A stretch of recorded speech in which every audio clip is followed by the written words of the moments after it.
Come with me on this quick stop to the thrift store as I look for decorative garden items. My budget for this trip is $15. I feel it's important to set a budget for each trip because it makes me way more selective. I was glad to hear the store was offering 20% off. I always go straight to the section where there's metal items because metal is ideal for outdoor decorating. This is an item that I was considering. It was $3.99. I ruled it out because it was kind of flimsy and had a small dent in it, and I wasn't too keen on that candle thing at the bottom. I was thinking about a candle being vulnerable in the wind. These wall hangings caught my eye because they were the right size. There were 2 of them, which is always a good thing, and they have an architectural feel.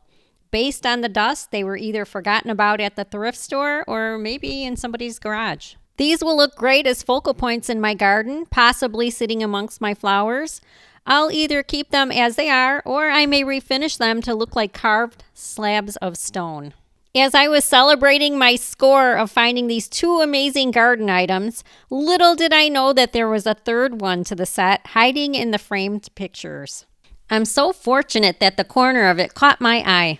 A set of 3 of these in my yard are really going to make some great impact. With the 20% discount, I'm just under $12 total.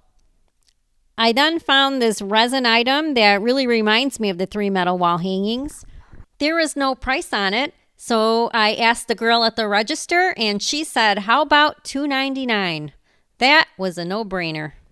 I was able to stick within my budget and find some really dynamic pieces that will really showcase my yard and gardens.